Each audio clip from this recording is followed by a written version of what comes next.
resolves the issue. Good morning, everybody. You have two moderators for this part of this presentation. My name is Marta Pelaez. Some of you may have seen me before and be familiar with my face. I am the President and CEO of Family Violence Prevention Services, sometimes better known as the Battered Women and Children's Shelter, which is our residential program. But we also have a number of non-residential programs established in 1977 to provide services to adults and children victimized by domestic violence. With me, we have two wonderful individuals, and I need to emphasize the word wonderful, and you will see why I say that. One of them is Elizabeth Rejino. Elizabeth is a survivor, and she has become a whole industry around domestic violence, coaching people that may reach out to her, letting them know what resources are in the community, and just opening her heart, soul, and ears to other victims. And also with us is Felix Gonzales. Felix Gonzales is I call him a changed man. Felix Gonzales used to be a person who used to abuse and has gone through the Batterers Intervention Prevention Program, and alongside with so many other resources of his own, he has come out on the other end a completely changed man with a completely different attitude and respect for human beings in general, but above all to the women in his life. So here is Patricia again. I just introduced myself and introduced Elizabeth and Felix. Patricia, so if you want to continue with your own introduction, please. Okay. Hi, everybody. Patricia Castillo here with the P.E.A.C.E Initiative. And P.E.A.C.E is an acronym that stands for Putting an End to Abuse Through Community Efforts.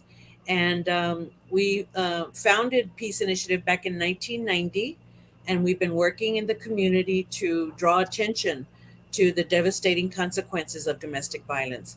And so I'm very glad to be here with Marta. Marta and I are co-chairs along with Julia Renée Rodriguez of the Task Force on Domestic Violence, which is the city-county entity that meets on a regular basis to address issues impacting our community. So we're part of the CCDV, and we love working together on all these issues. I'm very honored to be here with Elizabeth and with Felix, and we really appreciate your wisdom, your insight, and everything you're going to teach us today. So welcome, and we can go ahead and get started. You want to ask the first question, Marta, or you want me to go, or you want to go? I think it would be better for at least for me, Patricia, to keep the order as Okay. as you know. So that the first question will go to you, Patricia. You will be talking to Elizabeth. So, Elizabeth, we know that you've been on a tremendous journey to recreate your life, and why don't you tell us a little bit about your journey and what it's been like? Take a few minutes, and because of course Marta and I came up with like 25 questions, to ask you guys. So no te creas. It's only about 8, but please, tell us a little bit about your journey so people can get, familiar with what you've been through and how far you've come. Okay. Well, I mean, it's been an amazing journey. It really has. So I guess I would say my journey started when I went to the shelter, realized I was in domestic violence, all the resources that the shelter provided to me, counseling classes, parenting after domestic violence. And it provided me a lot of education. So I knew in that moment that I was in domestic violence. I had just gotten out. But there's so many other things to navigate when you first get out. You escape, and that's step one, but then it's how do you succeed after? And how do you, if you have children, how do you continue to raise your children? Because parenting's hard enough, right? And then you throw in the elements of domestic violence and having to recover from those things. So the shelter provided me with a lot of resources to be able to be successful on my journey. And I just kind of took all of those things and I absorbed them. And me and my kids just became this little bubble where it was just us and trying to heal and everything. And, learning healthy boundaries, coping mechanisms, how to be successful. And everything that I learned, I have turned, to be able to teach them so that the cycle does stop with me, so that it doesn't continue. We don't want that generational violence to continue in our family. That's it. That's with me. It's done. And so I, continue to work all of those things. But I'm still working. I'm still in school. I'm still pursuing a lot of different things, but now my life has completely changed. Anything like this, I join in, whether I'm invited or not. Sometimes I find some things and I just join in on them.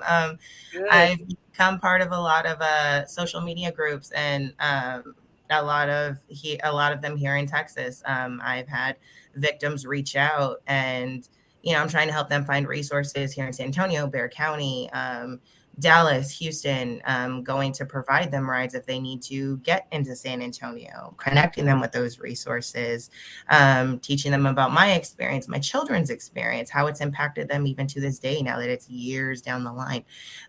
So I have my day job, but my little brother tells me I'm like domestic violence Batman, because by night I'm just logged in and trying to help everybody. So it's been great. It has. Thank you so much, Elizabeth. I really appreciate it. And, everything you said is so important. And, it's really valuable that you took advantage of all the resources, and that you're continuing to be a role model, for others that are seeking help. So, um, don't wear yourself out, because this stuff is hard, and do a lot of self care also. Mhm. But, we got to keep at it. Oh, Marta, yeah. you want to ask Felix a question? Absolutely, absolutely. Felix, you may have also experienced what I experience almost on a daily basis. The question: can an abuser really change? There are a lot of people who are skeptical and do not believe that that is possible. So, can you share with the audience um, what you would say to that question? Can an abuser really change? Well, first off, good morning. Thank you for everybody having me here. I'm glad to be a part of this. And the number one thing, first, before I start answering questions, is my reason for change is because Jesus is centered in the center of my life. And I have put a lot of faith and hope into him, which has changed me as an individual, along with Jesus being centered in my marriage. Now, with that being said, yes, men can change, but you have to look at it as a lifestyle. It cannot be viewed as a 1 day event, 1 week event, 1 month event. A lot of times people that are abused, they're abused because they've been abused, and they have been hurt to the point to where they don't feel that they have any worth. I understand that everybody gets busy. I understand everybody has lives, and I have to do this, I have to do that, I have to take care of this, and I have to take care of that. But when we have that much going on in our lives, it's very difficult for us to be that loving person that we were created to be. We allow all these outside elements in our lives to take control of us, right? And I'm just speaking from the beginning, because the end is where the domestic violence happens, where the hitting, the hurting, and all that happens. It started way over here with the abuse, with the lying, with the cheating. And as time went on, it gradually got greater and greater and greater until you can't handle it anymore.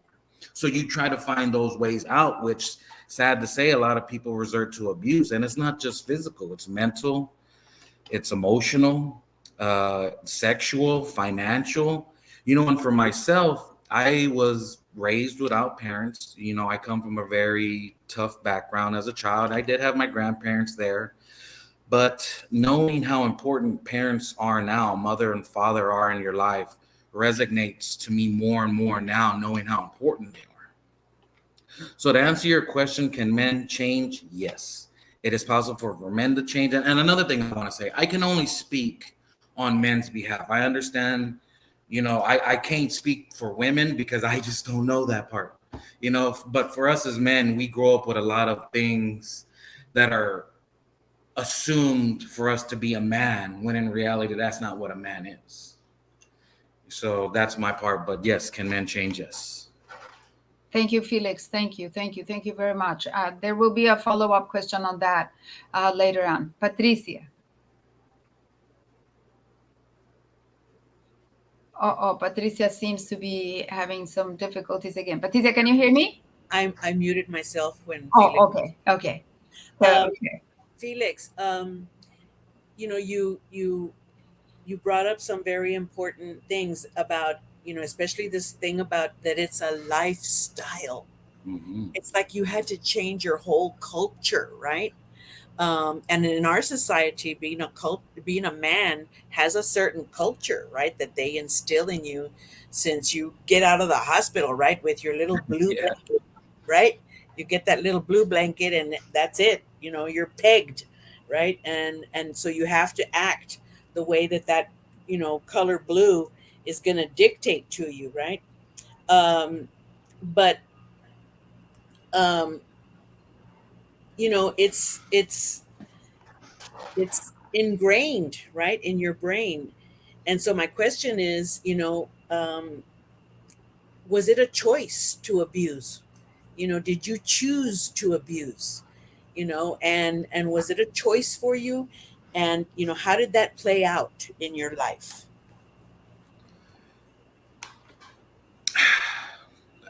That's a strong question and a good one. Yeah. What I've learned over time, and it's something that's come to my mind, is no matter what you do in this world, good or bad, the better you get at it, the more you do it, the better you're going to get at it, regardless of what it is. Yeah. So as a child, I didn't think it was abuse. I grew up seeing hitting, slapping, arguing, screaming. I mean, it was a part of the household. You just turned the other way and stayed quiet to just make sure you weren't involved in it. Yeah. So as you grow up, you get this sense of entitlement as a male, thinking that, oh, this is how life should be. This is how life is. But in reality, that's not the case. That is not what love is. And I think for us as men, and I could, like I said, I can only speak for men, but as a man, you grow up learning love the wrong way. See, if we were to learn to grow and love like how Jesus taught us how to love and grow, like in Corinthians, love is patient, love is kind, it does not envy, it does not boast, it's not proud, it does not dishonor others, it's not self-seeking, it's not easily angered, it keeps no record of wrong, love does not delight in evil, but rejoices with the truth, it always protects, always trusts, always hopes, always preserves, right? If we were to live by that motto, we would have a better chance at making it in life. Yeah. But as a man, we're taught, oh, put dirt on it, don't cry, get over it. We're never taught how to love. If we, as a child, if people were to take our heart and hold it in their hand as a precious piece of glass, that's love. It's like learning how to cross the street. It's like everybody in this world learns how to cross the street. The proper way to cross the street is somebody lovingly grabs you by your hand, walks you to the corner, you look both ways and cross the street, right? That's the proper way to cross the street, just like you should be learned how to properly love. A lot of times they're taking us in the middle of the street and crossing, making sure you're missing the cars. Even though that's love, it's not the correct way to love. And then a lot of times, well, there we are crossing the street by ourselves, trying to figure it out, thinking what we know love is, or what we think the right way is to cross the street. It's not. Yeah. So that's where we have to break that cycle, break ourselves, die to ourselves, and understand that that's not right. Two of the biggest programs that have really helped me was BIP. BIP really helped me to understand my ownership of what I've done and how to be respectful. Yes. PTO is a program at City Church that taught me in my faith and my hope side on how to draw that together. And then my Walk to Emmaus group of men keep me accountable every day. There's no way that a hurt person can fix another hurt person. It just doesn't work like that. You can't be broken and expect to fix something. You need help yourself. And until you start loving yourself, you're not going to be able to love others correctly. This isn't an outward inward thing. This is an inward outward thing, to where you have to see what's going on inside your heart, inside your life, and change. But one thing I know for sure, if you want change in your life, you will lose people in your life. And that is a guarantee. Yes. It is. It's very important because, you've chosen a lifestyle of nonviolence. And the expectation in our world is men are supposed to be violent, period. And so when you choose to live nonviolently, you are, resisting that cultural power that hangs over everybody to, be that way because you're a man. And so I'm very impressed with your willingness to die to yourself and come out a different person, and be reborn to be a different person, because that's what it takes. It's easy to be violent and abusive. That's the easy way out, you know Mhm. and to live with your entitlement and your male privilege. That's easy to do because that's what's expected. And so when you choose to be another way, that's hard work. And so it's wonderful that you've also put together all these systems of support to uphold you in your journey. So thank you so much for that response, Felix. This way. Okay. So if now I may address Elizabeth. Um, Elizabeth, another of the perennial questions that I hear asked of survivors is, why don't you leave? That question is asked with the best of intentions by people who really, really love you and who are really interested in the victim. Um, why is that the wrong question, Elizabeth? And was it asked of you? Oh, it definitely was. You know how much I hate that question. I do know. I don't like that question for many reasons, which we don't have time for. But I think the biggest ones is it's condescending and it's minimizing.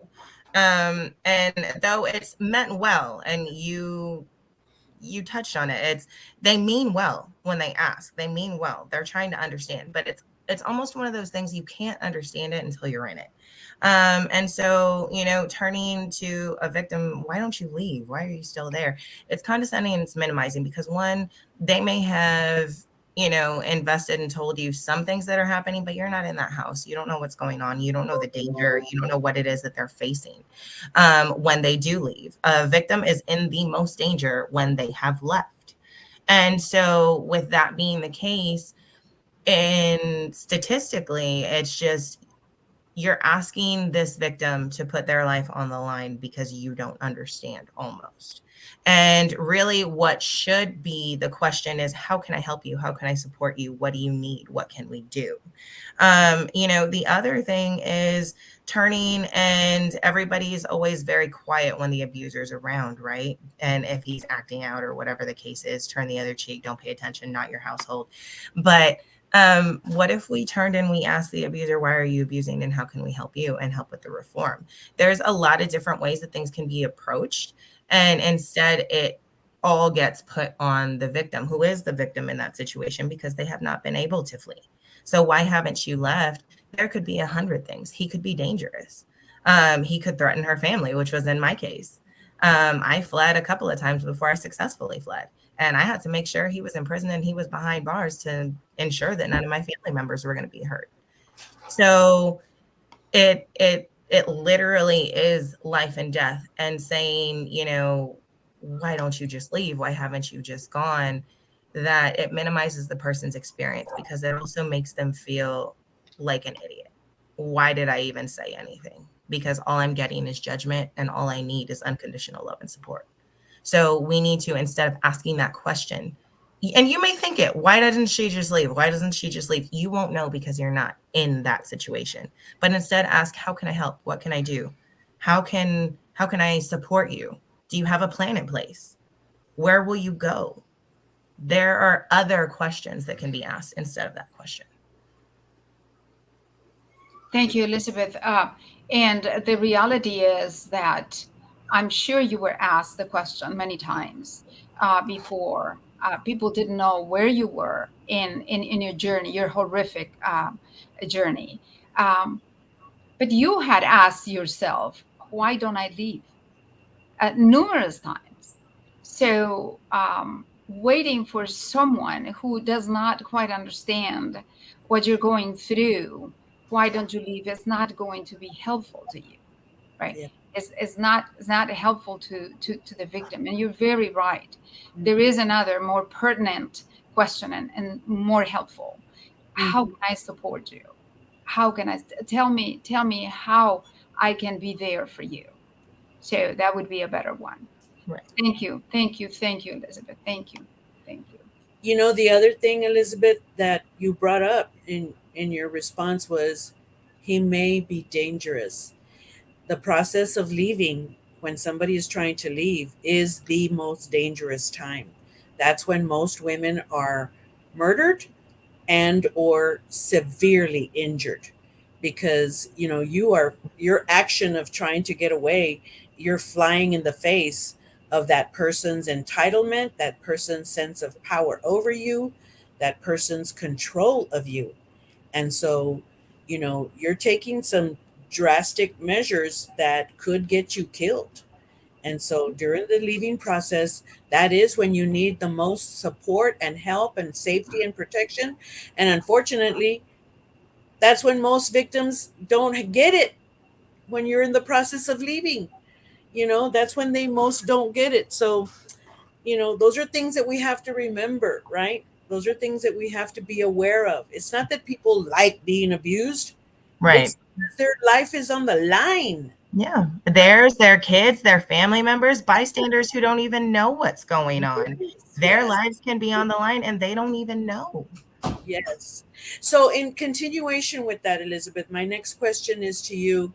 What did you find to be helpful in the systems, the agencies and the programs and the things that you turned to? What was most helpful to you? And were some of those things not helpful? Were some of those things, in fact, barriers for your process? Yeah. Well, I mean, there was, most of my support, I would say about 90% of my support came from the shelter. Mm. 90% of my support came from the shelter. At the time that I was fleeing domestic violence, the court systems didn't talk to each other. So that was a huge barrier for me because I did need to apply for assistance. There were things that I needed. So protective order, one, right? Protective order, then pressing charges. So that's already civil court and criminal court. Then you have to apply for assistance because I had small children. So I needed to apply for help. And when you go and apply for help for those systems, you also have to go into, there's child support court and there's all these different things, right? But those barriers that are there, the court systems back then didn't talk to each other. And it's a re-victimization. So you get into the shelter. First, the police officer gets called for the incident. You explain what happened. You're covered in bruises, covered in blood, trying to remember everything, hyper vigilant. So that's difficult, right? And then you walk into the shelter and you disclose your story again, right? And that is where it should stop, but it didn't back then. So back then you had to talk to the DA. and you give them your statement and everything, right? And then you go into criminal court, and criminal court is like, well, okay, well, you have to give us your statement, and then you have to write it down, and you have to put as many details as possible if you really want the protective order. So that's great. Then you have to go into child support court, and they have you stand less than a foot away from your abuser, less than a foot away from your abuser, the person who may have just tried to kill you, and you have to sit there and go through it again. So it's Wow. over and over and over. And that's not including every single time in between. That's not including if the prosecutors have been changed. That's not including every different face you see and having to go through it over and over and over and over again. So it makes it very difficult when you are first in it. I had a traumatic brain injury. I had a concussion. Again, hypervigilant because it was me and my small child who almost lost our lives. So I'm trying to remember every single little bit of detail, but at the same time, in a mental health aspect, I'm disassociating because that's how I need to survive. In that moment, you're surviving, you're not living. Right. So it's very difficult because you're trying to go through all of these things. And back then it was difficult. And now it's gotten a lot better. There has been a lot of progress. But it still is very hard because those things you get stuck and you fall in between the cracks and you're like, wait, did I tell civil court about this and this, or was that criminal court? And it's difficult. It is, to have all those pieces together. Yeah. Yeah. Thank Thank you, you, Elizabeth. Elizabeth. Thank you. I'm sorry, Patricia. Were you gonna say something? No, go ahead. So I say quite frequently, domestic violence and the court system and the law in general do not have a perfect fit. There is something about it that doesn't quite fit. Um, just take a look at the protective order, the delays that exist with the granting of the protective order. That is when it's granted, to where that protective order may no longer protect, having put the victim and the children in peril, and many other things. So thank you, Elizabeth, for that. And I have another question. You have shared with me, because you and I have had several conversations through the years. Um, you grew up with love, with respect. So, how did this happen to you? How did it catch you by surprise? Well, and I mean, it's one of those things that lots of people ask me, right? How did it happen to you? Um, Before it happened to me, I was getting family members out of domestic violence situations. I went toe to toe with a couple of abusers to get family members and friends out of those situations, even as far back as high school. So when people ask me, it can happen to anybody. It can happen to anybody because it's not that it only happens to a certain group of people or the weak or anything like that. It can happen to anybody because it's this whirlwind. You don't see it coming. It blindsides you. My dad was very supportive. He was very loving. He was very respectful. He did not raise me with traditional norms. I was not supposed to be at home with the kids and doing the house chores and all. I mean, if that's what I wanted to do, that was great, but that's not what I had to do. But it's interesting because I did learn, which I did share with you. I did learn recently that as a small and younger child, there was an element of domestic violence in my family that I had small memories of. They're not vivid enough, and my younger siblings don't have any of those memories. But there actually was an element of domestic violence that I just recently learned about a few months ago between my mom and my dad, and my mom was actually the abuser. And so I do wonder how those things did shape me. I was never physically abused, but having witnessed that as a small child, I do wonder how that did play a role and how that did help shape my mind around those things. Thank you, Elizabeth, and thank you very much for. I mean, your candor is incredible, and that's why I always go back to you, and I have learned so much from you. Thank you very much, Patricia. again. I was muted again. Um, One of the things that people don't realize, Elizabeth, like you said, that um, this happened when you were very, very young, like a baby. Mhm. People think that, when there's violence happening between a couple around a baby, that the baby don't know nothing, that the baby don't hear nothing, that the baby don't understand anything. So it's okay for this stuff to happen around the baby. And in actuality, we now know that that's the worst time for babies to experience domestic violence in their presence, in Yes. their environment, because it does affect their brain development. And Mhm. people don't, realize that the younger they are, the more damage we do. Right. And so it's I'm glad you brought that up. So Felix, I have a question for you. Can you talk a little bit about the role of alcohol and drugs in all of this? What did that play something out for you in your situation? And if it did, how so? Well, alcohol and drugs have been in my life since I was a child. Um, it was kind of crazy on how I actually stopped drinking. For the past 7, 8 years, I've been working with myself on my life, and staying in classes, staying in different groups. But the thing with that is, you can get yourself caught up in so many different groups that what you're learning, you're not applying to your life. And if Mm, you're not applying what you learn in your life, then you're still going to be stuck where you're at. yeah. I mean, you might be changing it a little bit, but you're not going to have the change that your heart desires, because you feel, man, I'm putting in this time for this. Man, I'm putting in this time for that. Why am I not changing? And to go back to the alcohol and drug part, before my wife, actually, Jesus and my wife saved my life. I had never had anybody love me the way she loves me. When we first got together, I was at the bar all the time, drinking, lying. Hey, I'll be home in a little bit. I'll be right there. She knew where I was. Yeah. First woman in my life that ever, I thought she was at the house. She actually showed up to the bar and went up to me at the bar, took my drink away from me, gave the bartender her card. Hey, he's done for the evening. You're going home. And she literally walked me out of the bar and spoke to me and spoke life into me and existence into me. Is like, Felix, you're not that man. You are not. You are drinking your sorrows and your pains away. You are so hurt and so damaged still. You need help. You need to let go.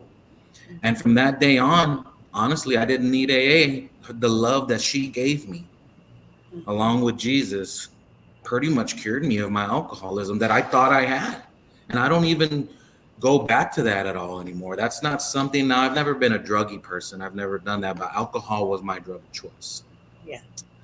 So yeah, it made a difference. And I think a lot of times we go to alcoholism, we go to uh, sex, we go to all these different things because we're trying to feel self-worth. We're trying to take away whatever that pain is that we're replaying in our mind 1,000 times over and over and over again.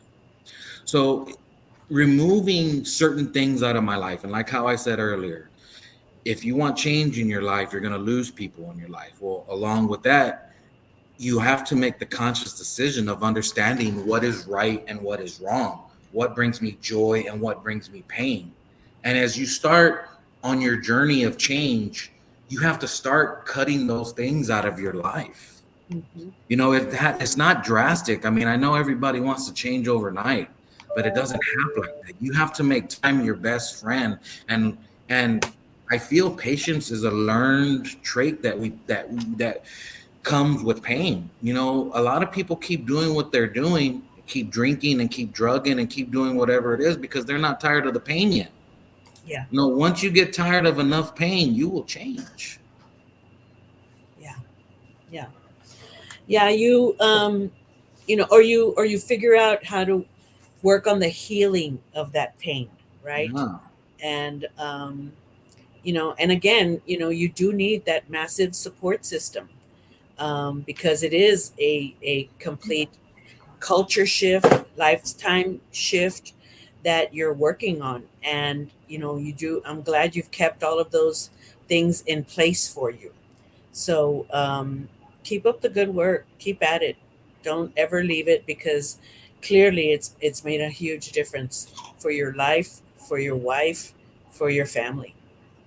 One of the things for sure that I know is that every single person out there, no matter where you stand in the community, who you are, how high you are, what position you hold, everybody needs recovery in their life. Yes. Everybody has been hurt. Everybody has been damaged. Everybody has been crying, sitting in that corner for whatever that reason may be. Hmm. Everybody's journey is different, but everybody's story is important to help another person. Yes. Yes. One of the comments in the chat, Michael Miller writes, he quotes you, if you want to use if you want to change your life, you're going to lose people in your life. And then he puts sobering reminder. And so, Yes. yeah. I had to turn the chat off because I had to stay focused on this. Like I'm like, this is like, Good, I good, speak from the good. heart. I don't have anything written down or anything at all because I've experienced enough pain in my life to know that there's an opposite side of that. And every man has the ability to change. Every man does. And I know there's a big thing about mental illness and all that, but I know over 80% of the people out there don't have mental illness, and they That's know the right. difference between right and wrong. So Thank you. you have to take a couple of steps back Yes. and understand that, if you're a man and you're in a relationship, lead the relationship in the correct manner. Yes. 80% of these relationships fail because men don't lead correctly. Yeah. Yeah. Thank you, Felix. Thank you. Thank you, Felix. That was very enlightening. So I heard you say that while alcohol and drugs may exacerbate a situation, that do not necessarily have to be placed as the cause, because they're not. They're people who abuse drugs and alcohol who are not part of the domestic violence scene. Same with mental health. Yeah. It is much more complex than that. So thank you, Felix, for that. Mhm. Um, Elizabeth, I know that denial is part of the mechanism of defense and the many tactics that a victim will use to survive.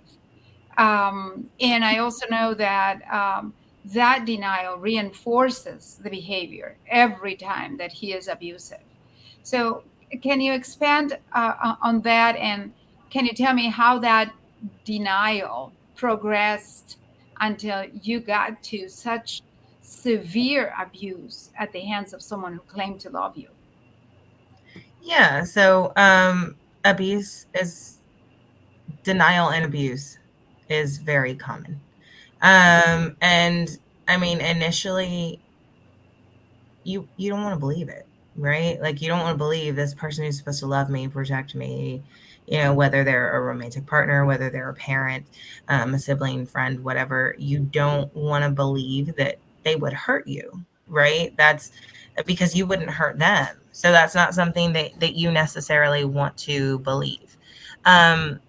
So you kind of dance around it, and it does become that, that defense mechanism of, okay, well, maybe it's not that big a deal. If I hadn't done this, then he or she wouldn't have done that, and it's not going to happen again. Or it's, it was just a one-time fight. We were drunk, and everybody was upset. We had a bad day at work. It's not going to happen again. And it that trend continues until it doesn't. And once it doesn't, it becomes, I'm really in this. How Yeah. did I get here?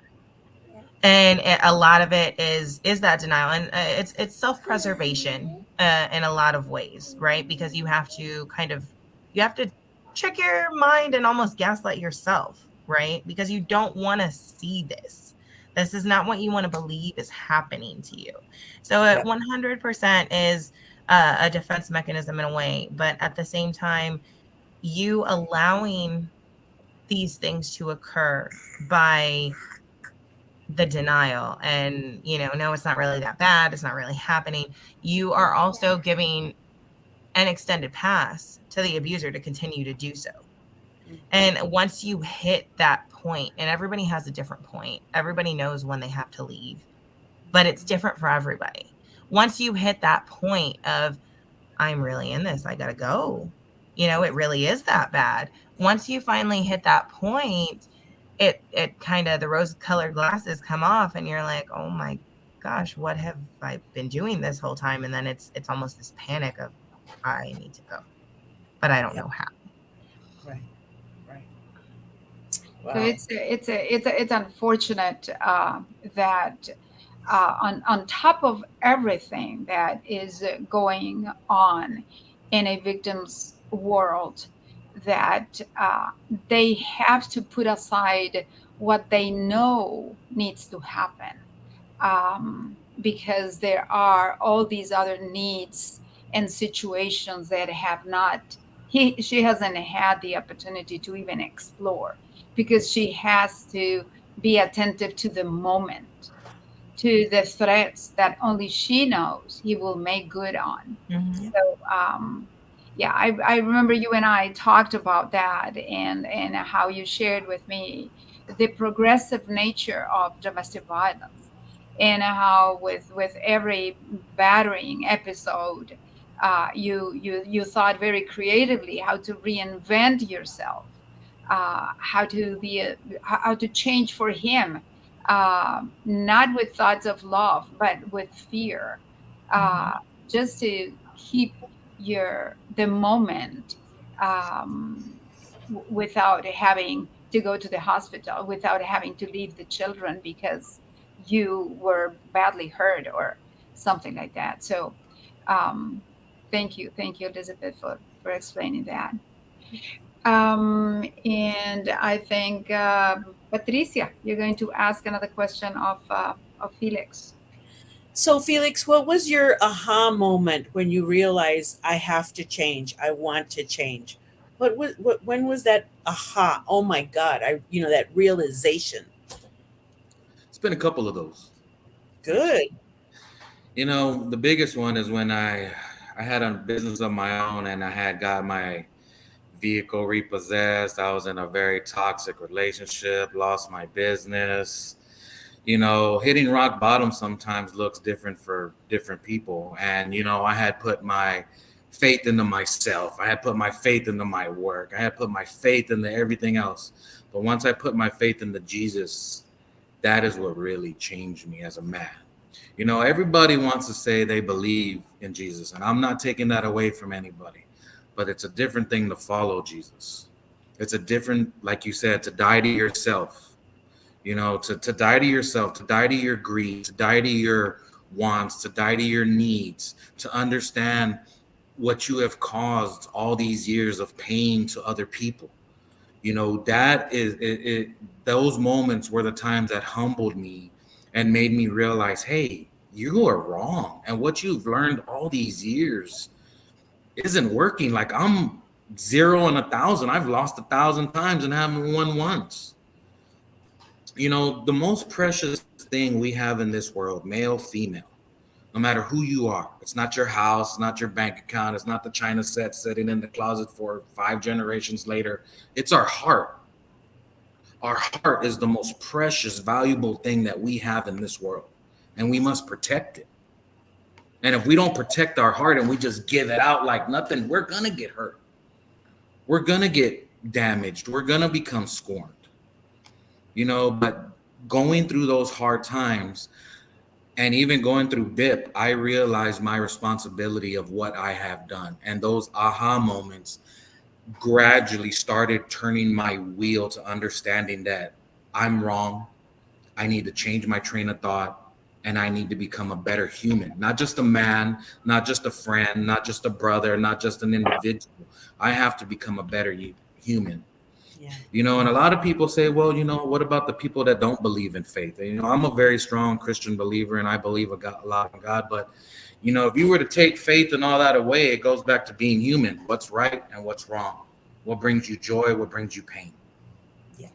And it doesn't have to be so complicated in this world, but we choose to make our lives complicated. We Yeah. create all these storms. A lot of them not created for us. We create them. Yeah. Yeah. Yeah.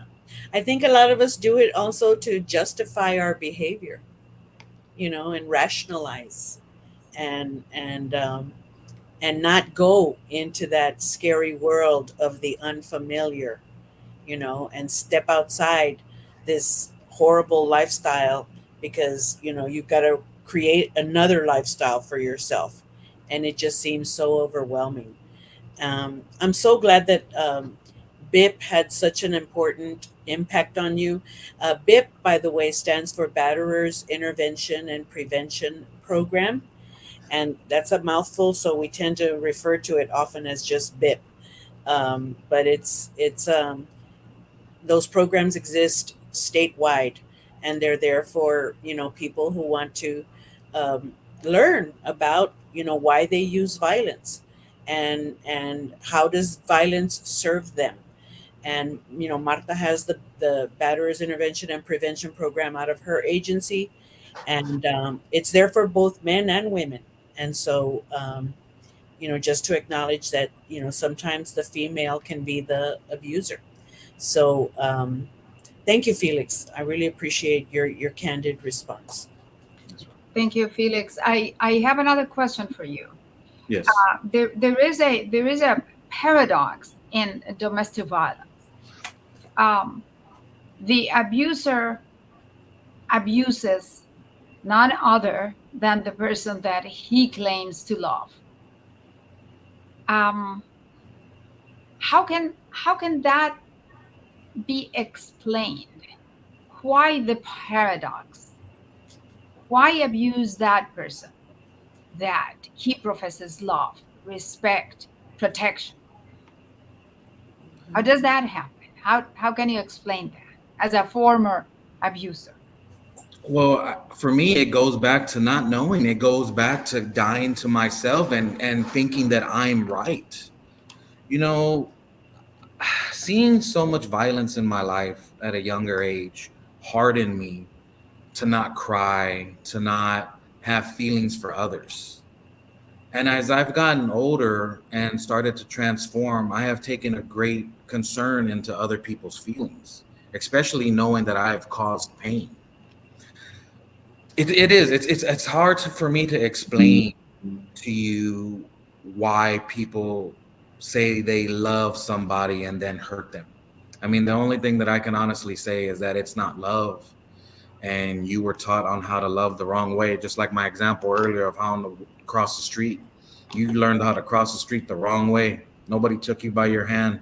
Nobody exampled love in your life. A buddy of mine recently asked me. He said, Felix, when I come home from work, I'm tired. It's been a long day. I deal with people all the time. And, I just want my wife to come up to me and kiss me. And I just want my kids to hug me and say, hey, Dad, thank you for working and doing this and that. And I told him, well, why do you feel like that? And he was like, well, I never got that when I was little. And I just don't know why my family doesn't do it. I said, well, if you want that in your life, you need to example that in your life. I tell everybody this. If you want honesty in your life, you better be ready to give honesty. If you want faithfulness, you better be ready to give faithfulness. If you want intimacy, and intimacy has nothing to do with sexual acts, the intimacy of somebody holding their heart in your hand and loving you and knowing that you're going to be okay. This world is a chance. And just like Dr. Ferris said, there's a lot of hope in this world, and we all live off of hope. Everybody wants to hope for the best. But we have to make, as an individual, the right decisions in order for our life to be on that correct path. We can't keep expecting hope and we're doing wrong, wrong, wrong, wrong, wrong, wrong, wrong. You're not going to move anywhere. Thank you, Felix. Very, very difficult to disagree. The process of socialization for little boys, like Patricia said at the beginning, they put that little blue blanket on the baby boy, and there is a lot of determination of what that boy is expected to do. in society from that point on. It negates emotion. It Yeah. negates the capability of proper communication. It negates the understanding of what you just said, what intimacy is, what proper intimacy is, respect, real caring. So, uh, I mean, your role in when you speak to other men is of incredible importance, because these are words that coming from another man have a great impact. I'm sure you make them think a lot. So thank you for that, Felix. And I have a question that could be for either Elizabeth or for Felix. It really is not a question. I just want you to react to it. Family Violence Prevention Services very recently opened another program that we called Once a Child. It is part of the intervention with abusers, um, and it complements the BIP. It brings the idea of Once a Child is to bring the participant back to his or her childhood and understand from that perspective what abuse means, how those experiences in their childhood um, can impact what you do as an adult in the presence of children. Yeah. So, either one of you, what do you think? What do you think domestic violence comes from? Does it come from abuse? Does it comes from generational violence more than anything else, or or is it a mixed bag of things? I would 100% say it's a mixed bag. It's a mixed bag, but I love that program. I think that that's a phenomenal idea because, you know, like I've expressed to you before, I usually relate my journey starting, you know, from when I went to the shelter, and that's where it starts. But then there's always that reflective piece of me looking back and me looking back into my childhood, and of course with the things that I shared that I just found out, right? I think that that's huge, and I think that that's going to be really beneficial for a lot of people, because they may not realize, you know, oh, this happened to me as a child, this affected me as a child. They may not know all of those things, so having that piece in there, I think that that's amazing. Okay, thank you, thank you. Thank you, Felix, Elizabeth. do you have anything briefly to add to that? Yeah, I don't. I agree. You know, that's a big subject. You know, and I don't know the percentages or anything like that. I'm just gonna throw something out there, but I would say at least 80% of the domestic violence that happens in this world is because of what we saw as a child. You know, there's that other 20%, like Miss Elizabeth, that didn't see that as she got older. You know, she didn't see that as a child. And I've met other people, women that never saw abuse as a child, and they didn't see abuse till they got into adult relationships. You know, so it depends. It depends on your family dynamic. It depends on what you have experienced in your life. But a majority of people out there, I would say it is due to what they have learned as a child and have grown into believing what they believe is right, which isn't. And there are others that don't see that come from a loving home, that have their mother and father there, that are loving parents. They just end up in a bad situation with a guy that was a wolf in sheep's clothing.